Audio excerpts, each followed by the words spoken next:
각이 살아있는 정치평론 시사정각 시작하겠습니다. 오늘은 김진전 중앙일보 논설위원 그리고 최창렬 용인대 특임교수 두 분 모셨습니다. 어서 오세요. 안녕하세요. 예. 네.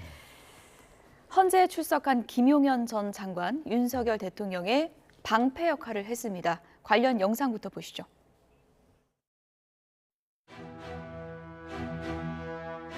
탄핵 심판에 증인으로 출석한 김용현 전 국방부 장관은 윤 대통령을 적극적으로 엄호했습니다.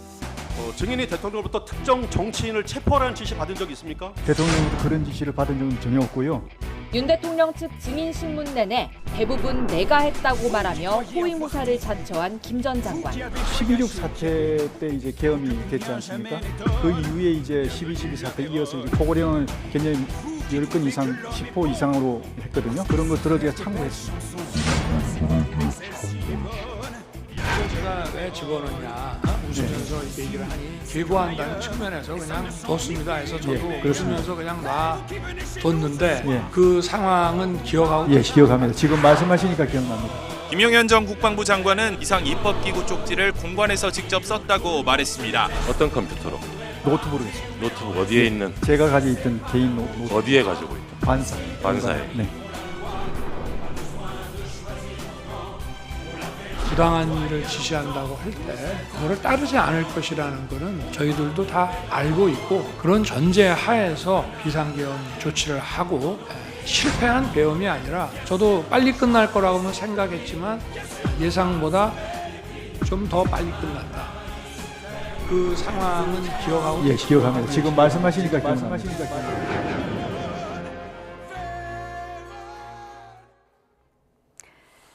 네, 1호 증인 김용현 전 장관, 윤석열 대통령의 방패막이 역할을 했습니다.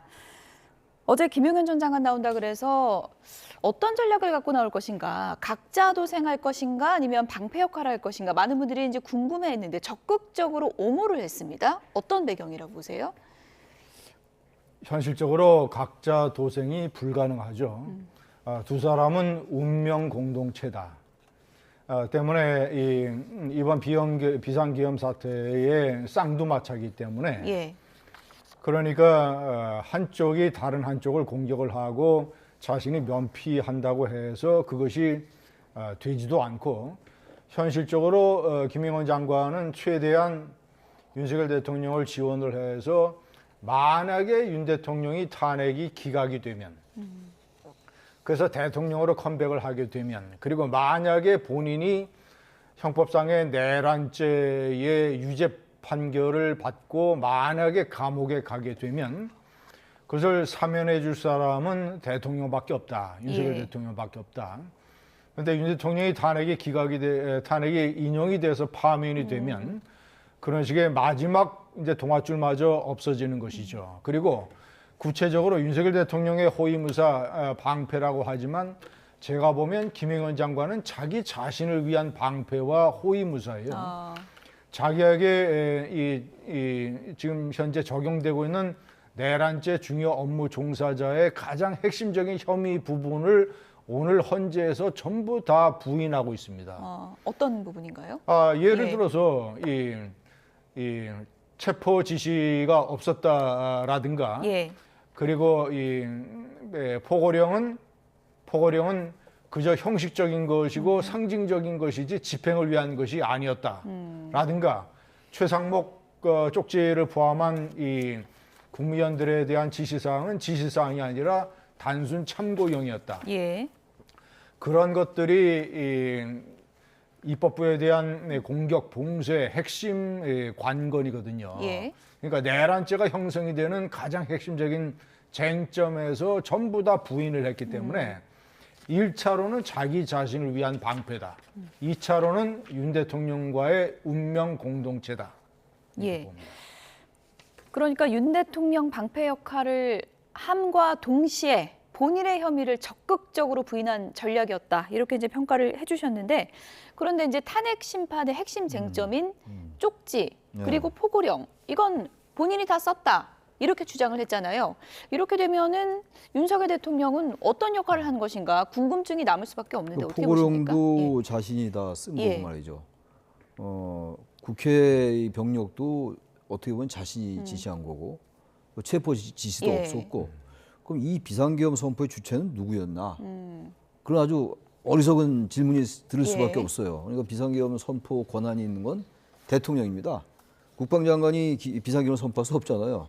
그 포고령의 그 마지막에 나오는 건 육군 참모총장 박안수예요. 근데 지금 포고령도 자신 있었고 대통령은 뭐 검토도 안 했다. 처음엔 대통령이 검토했다고 해서 이제 법정 밖에서 양쪽의 견해가 달라서 예. 어제 좀 상당히 옥신각신하지 않겠느냐. 예. 이제 증인과 신문이 좀 다르지 않겠냐라고 예상했는데 그 예상이 빗나갔던 거였잖아요. 그러니까 제가 보니까 지금 체포 지시도 없었고 포고령도 자신 있었고 그 이른바 비상 입법기구에 관련된 쪽지도 자신이 줬다는 거예요. 예. 그러니까 기존에 그 조태열 장관 아까 잠깐 화면에 나왔습니다만 대통령께 받았다 쪽지를 그리고 최상목 부총리는 대통령이 실무자의 지시에서 실무자의 쪽지를 받았다 예. 이렇게 얘기를 했단 말이에요. 근데 그게 전부 이제 부인되고 있는 상황이에요. 그러니까 전부 자신이 했다라고 얘기하는 거죠. 우리 김진희 의원 말씀처럼 예. 다들 얘기하는 것처럼. 글쎄 그 이유는 대충 알겠어요. 어차피 대통령 윤 대통령의 탄핵이 인용이 되든 기각이 예. 되든 내란죄 혐의는 제가 어떻게 피할 수 없을 것 같아요. 예단하기 어렵겠습니다만 그런 상황이라면은 어느 한쪽에 승부를 거는 수밖에 없죠. 어차피 내란죄 혐의를 피할 수 없다면 그렇다면 예. 대통령 탄핵이 기각되면 이제 자신이 방법이 있다고 보는 거라서 저렇게 한 건데 전형적인 호위무사예요. 저는 저 정도의 그 호위무사를 자처할지 몰랐고 또 하나가 오늘 예상보다 더 방패 역할을 그럼요. 했다. 전 진짜 깜짝 예. 놀랐어요. 하긴 요즘 그 이른바 내란 혐의 피의자들의 태도가 예. 너무 놀랄만해요, 진짜. 예. 이 어제만 그런 건 아니고.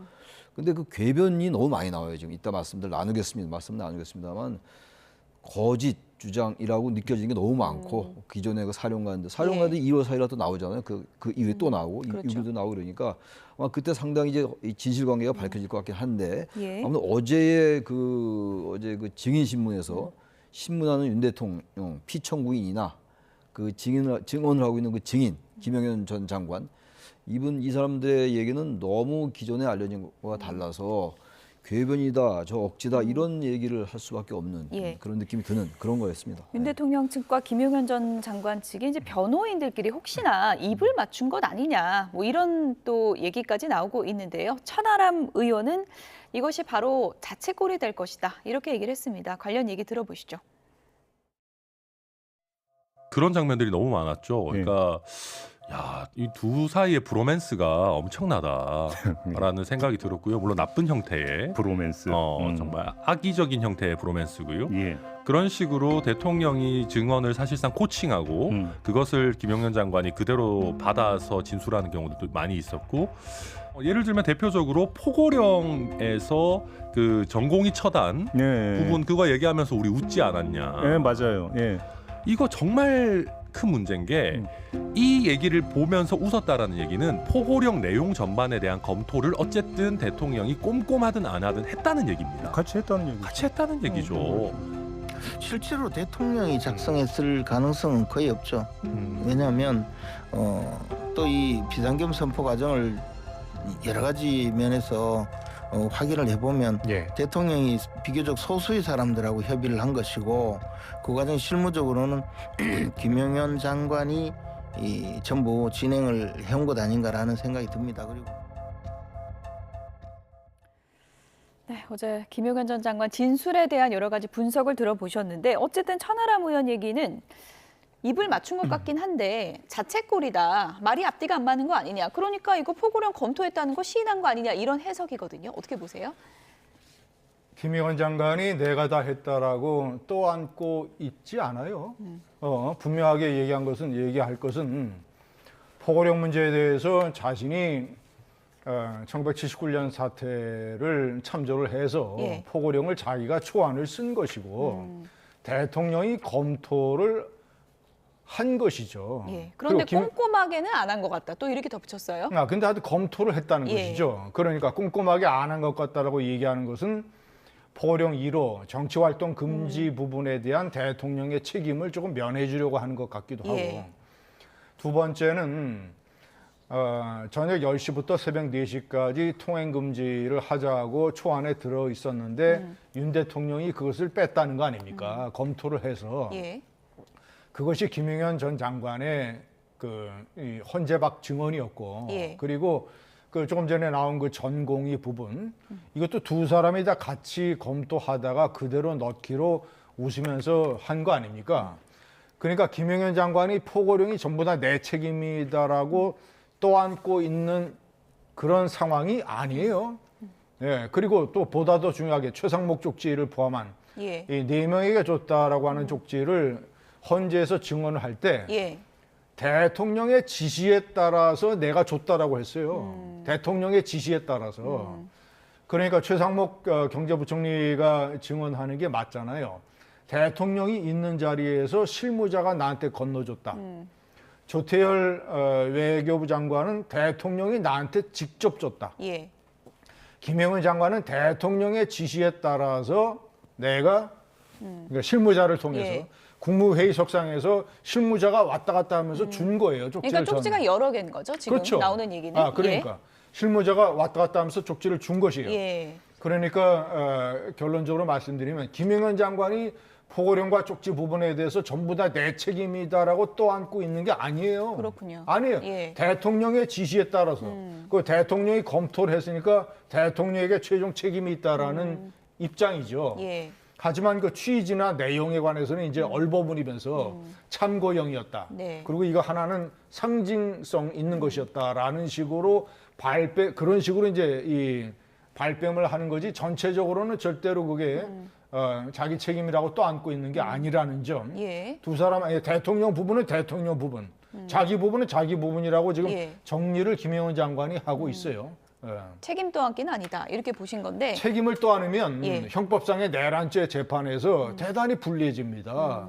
자신이 내란의 우두머리가 돼버리는 거예요. 수계가 바뀌게 된다. 그렇죠. 예. 내란죄 중요 임무 종사자와 내란죄 우두머리는 이 차원이 다릅니다. 그러니까 김영현 장관의 계속 증언을 살펴보면 엉뚱한 방향으로 변명을 하지만 전체적인 윤곽은 총체적인 검토나 이 지시는 대통령이 했다. 이렇게 정리가 되는 거죠. 예. 지금 뭐 국무위원 쪽지 이런 얘기가 나와서 김영현 전 장관이 어제 그런 얘기를 했습니다. 참석했던 국무위원 중에 이 계엄 관련해서 찬성한 국무위원이 있었다는 거거든요. 근데 누군지는 얘기를 안 했어요. 얘기하지 않았죠. 글쎄 그걸 우리가 뭐 짐작할 수 있는데 얘기할 수는 없고 함부로 얘기할 수는 없는 짐작 가는 거예요. 분은 있으십니까? 최근에 그 국회 나와서 또 예. 이상민 장관이 답변하지 않겠다라고 그랬잖아요. 그러니까 그 얘기를 진실을 얘기하지 않으면 위증이 될 수가 있고 그것은 뭐 추측일 뿐이죠, 추측일 지금. 뿐인 거죠. 예. 그리고 또 얘기를 잘못하면 또 불리할 수가 있으니까 예. 그렇게 한 것 같은데 그래서 어차피 추측일 뿐이에요. 그래서 제가 이 자리에서 말씀을 안 드리겠고 어제 김영현 전 장관의 지금 얘기들은 미묘한 차이도 있어요. 처음에 나왔던 것들이 최권한대행은 대통령이 참고 쪽지 예. 참고하라고 하니까 옆에 누군가가 자료를 하나 줬다. 윤 대통령 참고해라. 예. 옆에 누군가가 누군지 모르는 거죠. 지금 최상목 대행은 이렇게 얘기를 했는데, 근데 지금 어제 김영현 전 장관 얘기는 어제 얘기예요. 계엄 주무장관으로서 지침을 작성했다. 자기가 작성했다는 거예요. 예. 이거는 그러니까 작성했다는 거고 윤 대통령이 어쨌든 누군가 통해서 작성해서 참고하면서 준 거니까 이거 예. 상당히 차이가 있어요. 예. 100% 떠맞는 건 아니라 하더라도 상당히 자기가 예.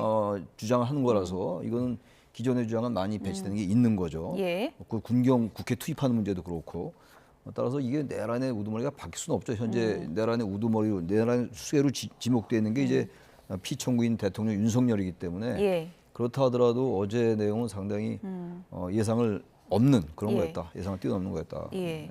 어제 뭐 찬성했던 국무위원이 있다. 이 발언도 지금 파장이 커지고 있는 상황이어서 이 발언을 굳이 한 이유는 어떤 걸까요? 그러니까 일관되게 계엄이라고 하는 것이 그러니까 뭐 전 국무위원들이 적극적으로 반대를 하는 반헌법적인 이런 대통령의 잘못된 행위가 아니었다.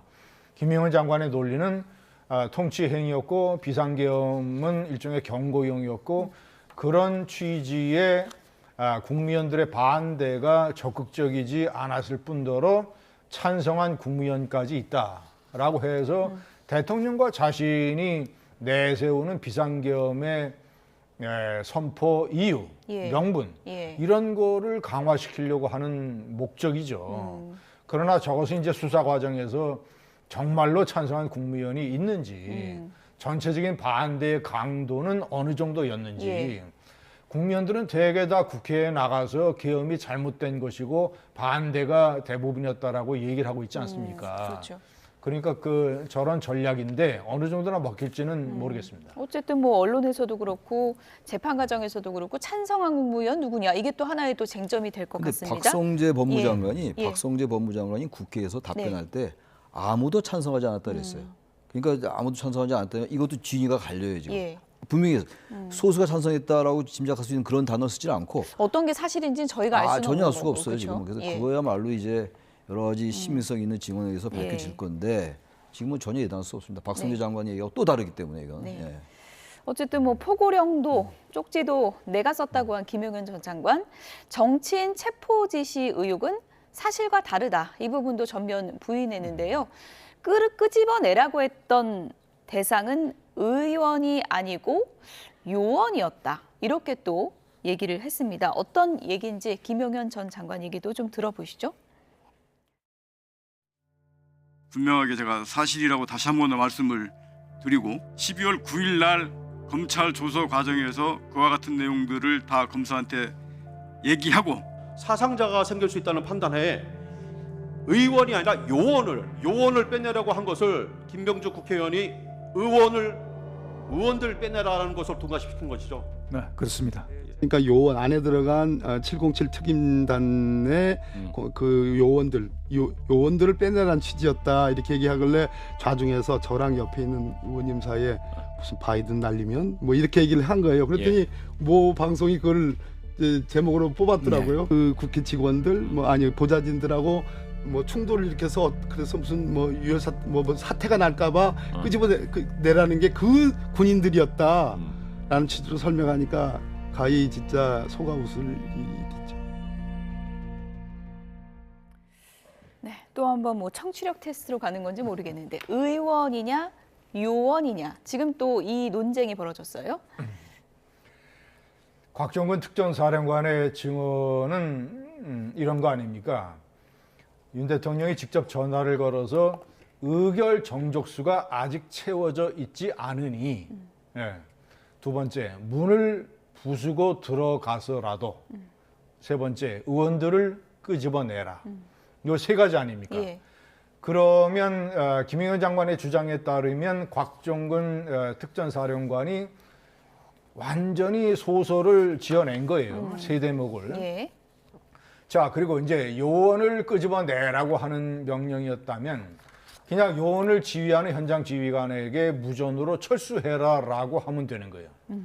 그리고 같은 707 특임단원 요원들을 같은 707 단원들이나 특전사령부 병력들이 물리력을 이용을 해서 뭘 어떻게 끄집어냅니까? 그냥 철수하라 그러면 되는 것이고. 예? 그러니까 저것은 그리고 김용현 장관은 지금 현재 앞뒤가 맞지 않아요. 곽종근 사령관이 본인이 지시를 받았다고 하니까 예.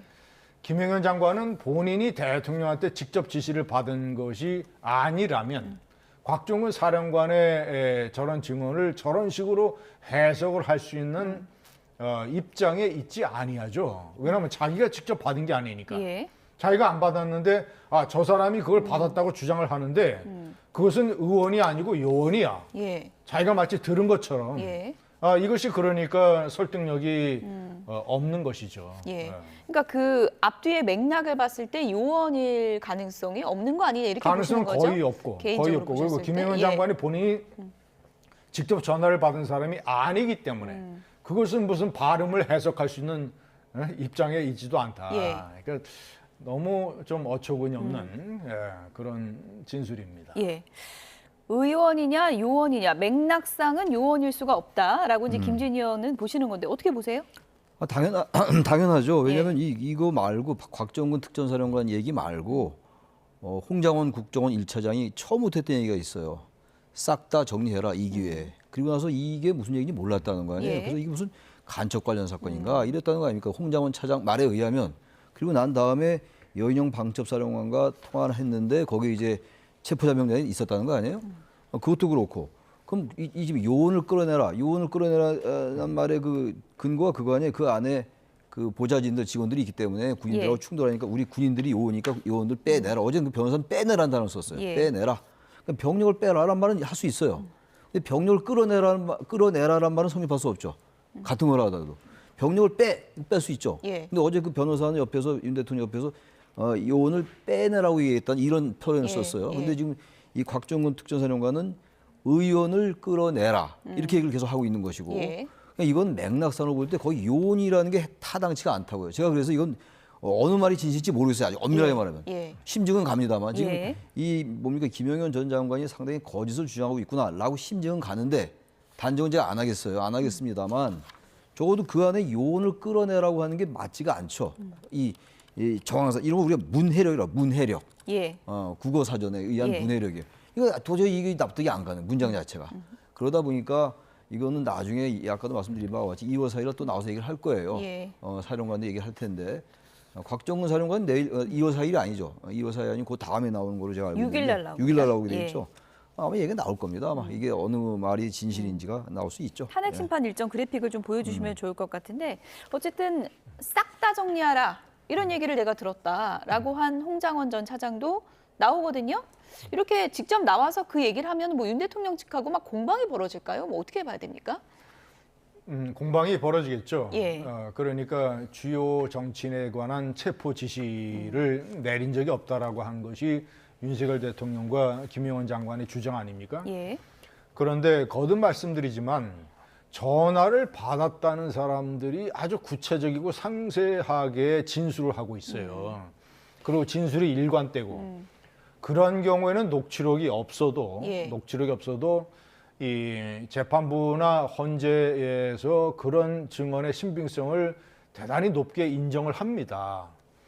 그러니까 싹 정리하자, 다 잡아들여라. 그리고 연영 방첩사령관이 15명인가요? 명단을 홍장원 차장에게 불러줬다는 거 아닙니까?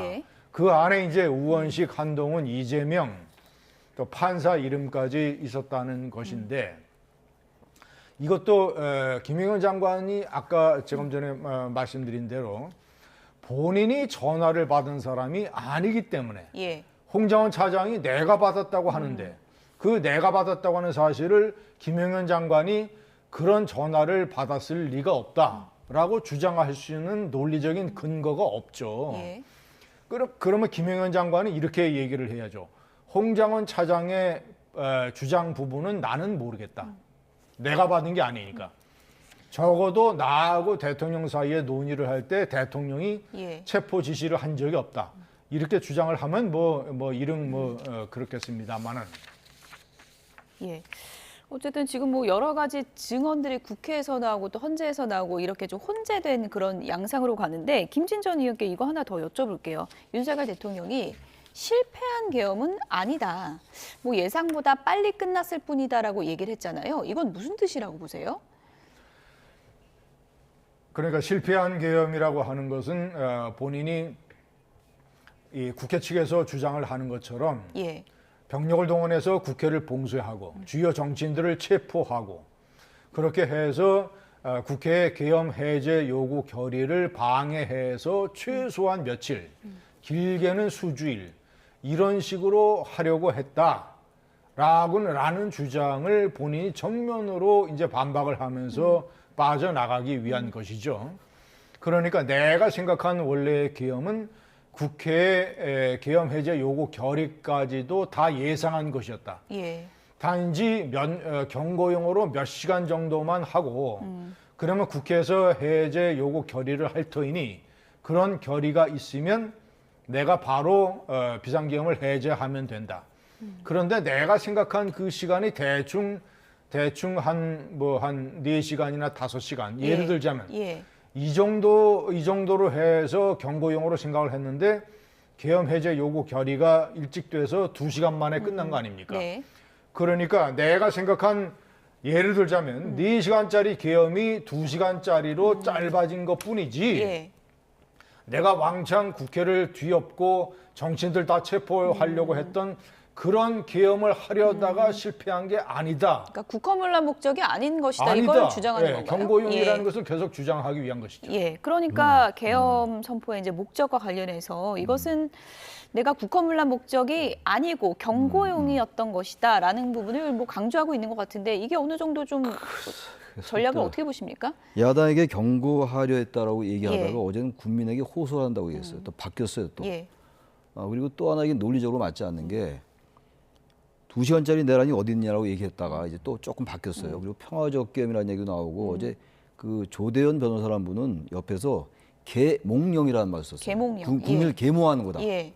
이건 거의 헌재를 농락하는 거라고 생각해요. 어떻게 그런 말을 씁니까? 그건 저기 그 무슨 희극 유머 프로도 아니고 말이죠.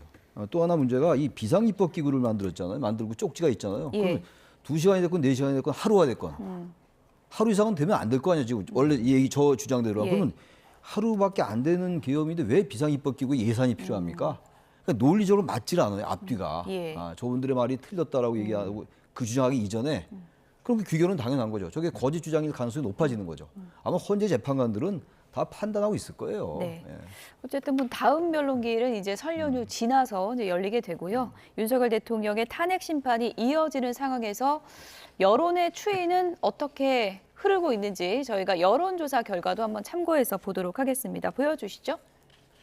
네, 오늘 뭐 갤럽 여론조사가 나와서 갤럽부터 좀 보죠. 국민의힘이 38, 민주당이 40입니다. 국민의힘은 이제 소폭 하락했고요. 더불어민주당의 지지율은 올랐습니다. 네, 장래 정치 지도자 선호도도 보겠습니다. 이재명 대표가 31, 김문수 11, 한동훈 5, 홍준표 4, 오세훈 3, 이 순으로 나타났습니다. 네, 이번에 NBS 조사인가요? 예, 차기 대통령 적합도 조사를 좀 보겠습니다. 이재명 대표가 28, 김문수 장관이 14, 홍준표 7, 오세훈 6, 한동훈 6 이런 추이로 나타나고 있습니다.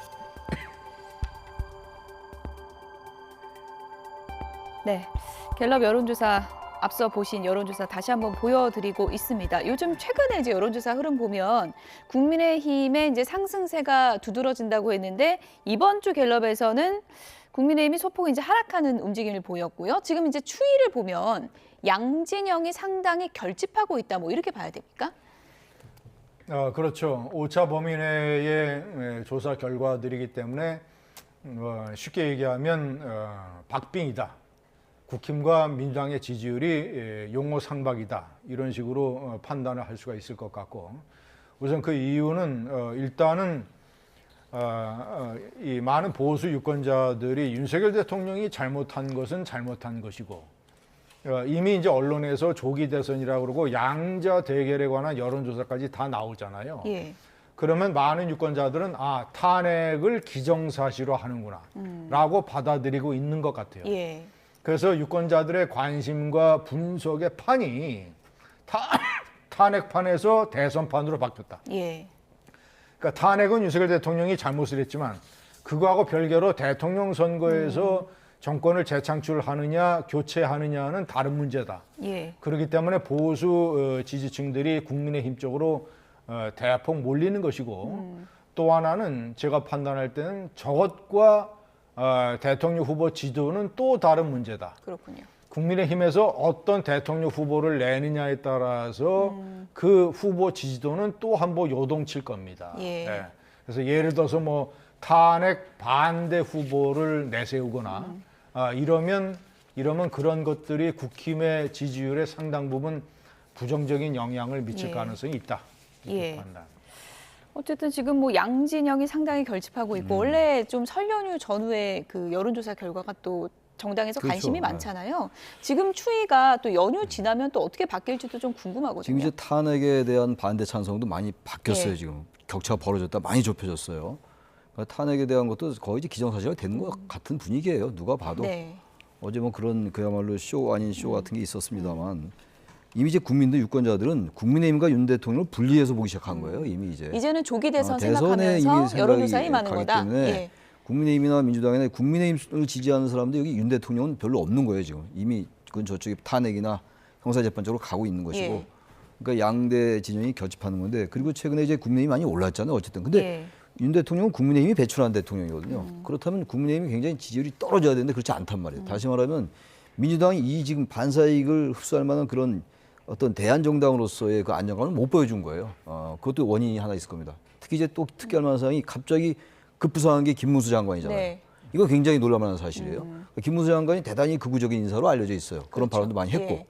그런데 이게 지금 올라간단 말이죠. 그러니까 이 부분을 국민의힘이 절대로 오독하면 안 된다라는 말을 제가 또 드려요. 예. 저런 식으로 계속 극우적으로 가면 이길 거다라는 생각할 수 있죠. 여론조사 이렇게 나오니까.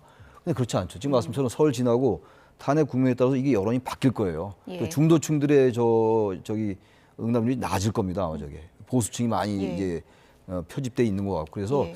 국민의힘이 저 여론조사를 보고 너무 김문수 장관이 꽂혀 있다가는 낭패 볼 수가 있다. 예. 제 개인 생각. 원래 민주당에서 최근 여론조사 결과를 보고 예. 너무 보수 가표집이다. 그래서 여론조사 업체를 뭐 공격하는 발언도 있었는데 이재명 대표가 어제 예. 민심을 겸허하게 수용하겠다 이런 입장을 밝혔잖아요. 아니 보수가 과표집된 건 로 데이터로 나오는 게 있긴 있어요. 예. 반응이 좀 적어요. 진보나 이 중도층이. 그거는 맞는 얘기인데 그렇다고 여론조사를 통제하는 것 같은 그런 발언들 많이 했어요. 그걸 입법하겠다는 얘기도 했고 이런 예. 것들이 바로 이런 탄핵 국면에서도 민주당에게 반사이익이 안 가는 하나의 원인들이에요. 예. 이게 이재명 대표가 그런 걸 좀 아는 것 같아요. 그래서 겸허하게 수용하겠다는데 그 태도는 올바른 거, 맞는 태도죠. 이재명 대표가.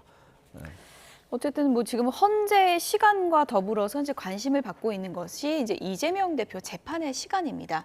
지금 항소심이 상당히 좀 어떻게 보면 속도를 내고 있다. 왜냐하면은 지금 결심 공판이 2월로 잡혔잖아요. 그래서 이르면 3월에는 항소심 결과 나올 수 있다 이런 전망들이 있거든요. 2월 말에 결심 공판이 잡혔는데 대개 결심한 이후에 한 달 후에 그러니까 4주 후에 선고 공판을 합니다. 그러면 3월 말인데 변수가 한두 가지가 있어요. 첫째는 만약에 헌재에서 3월 초나 3월 중순에 네. 3월 중순에 헌재 결정을 내려서 대통령을 파면하게 되면 예. 그러면 즉시 다음 대통령 선거일이 발표가 됩니다. 그러면 3월 초나 3월 중순이면 5월 초나 5월 중순. 그렇죠.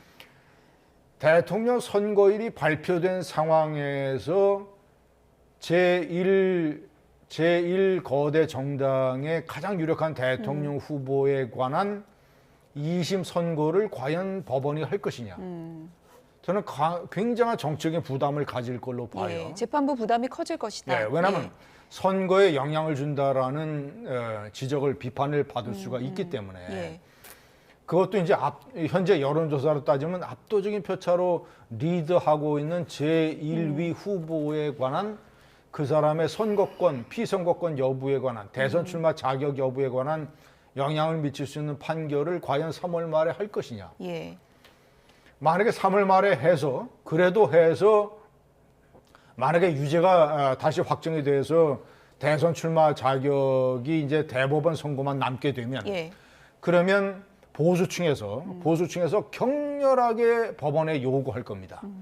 빨리 대법 선고를 해라 이렇게 요구할 것이고 반대로 만약에 100만 원 밑으로 나와서 대선 출마 자격을 인정을 해주는 완전히 면죄부를 주는 예. 그런 판결을 하게 되면 이재명 대표는 선거에서 완전히 날개를 다는 것이죠. 네.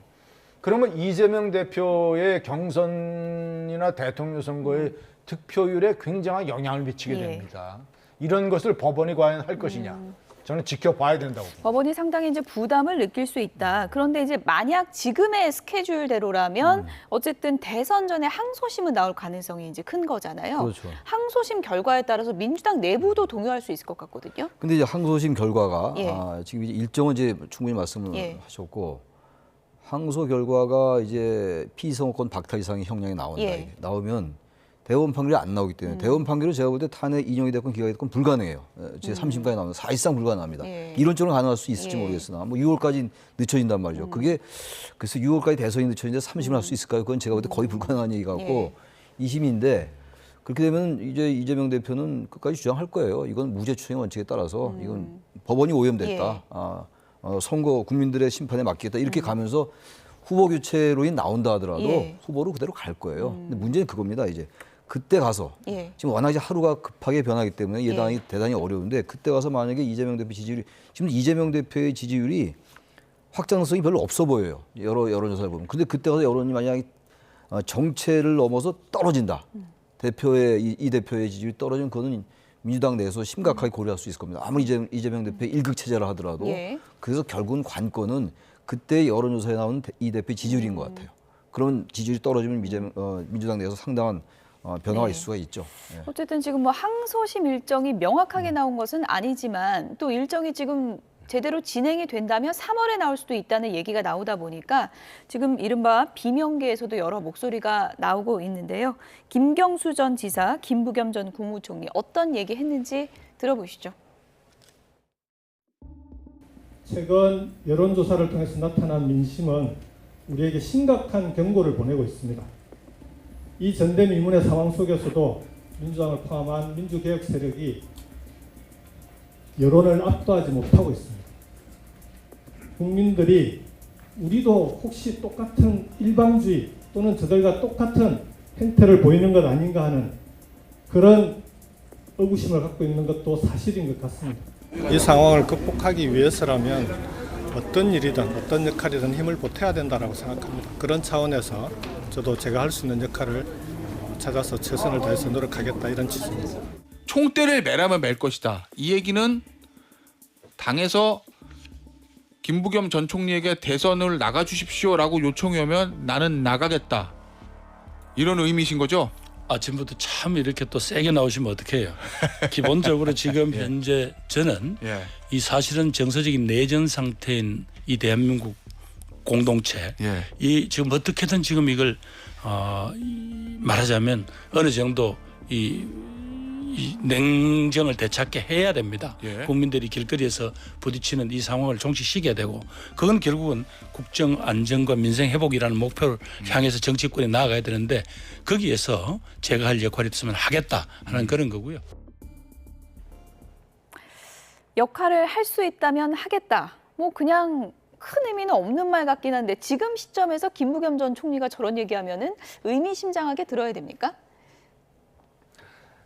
저는 뭐 이재명 대세론을 꺾기가 불가능할 것으로 봅니다. 김경수, 김부겸, 김동연, 이른바 신삼김. 예. 뭔가 이재명 대세론을 꺾으려면 이재명 후보에 대한 어떤 치명적인 약점 또는 지지율 폭락. 예. 과거에 노무현 후보 교체론이 나왔을 때처럼. 예. 그때 이제 노무현의 지지율이 폭락하면서 교체론이 나왔잖아요. 예. 두 가지가 나오지 않으면 현재 민주당 내의 여러 가지 당세나 이 지지 세력의 분포로 봐서 후보 이재명 대세로는 흔들리지 않을 것이다. 예. 그러니까 뭐 아직 그 신삼김 세 분이 나가겠다 뭐 이런 얘기 한 것도 아니지만 어쨌든 나와도 바람 불긴 힘들다 이렇게 보십니까? 제가 봐도 이재명 대세로 갈 거예요. 가는데 제가 아까 말씀드린 건 그때 가서 지지율이 만약 폭락하거나 하락할 때는 상황이 달라질 수 있다 그러는데 아까 김부겸 전 총리의 발언도 뭔가 임팩트가 없어요. 저럴 때 뭔가 얘기를 좀 강하게 해야죠. 저렇게 아까 얘기 보니까 말은 좋은 원론적인 얘기인데 점잖은 말씀인데 뭐 하나만 하는 얘기 아니에요? 민생 회복, 국정 안정. 그리고 이럴 때는 이럴 때는 안정에 국민들이 충돌하면 안 된다. 지금 그런 얘기할 때입니까 지금? 임팩트가 없다. 임팩트가 전혀 없어요. 저러다 보니까 이재명 일극 체제가 점점 굳어지는 겁니다. 예. 어쨌든 설 연휴 이후에 여론의 동향은 또 어떻게 움직일지 연휴 지나고 두 분과 또 다시 얘기 나누도록 하겠습니다. 지금까지 김진전 중앙일보 논설위원, 최창렬 용인대 특임교수 두 분이었습니다. 고맙습니다.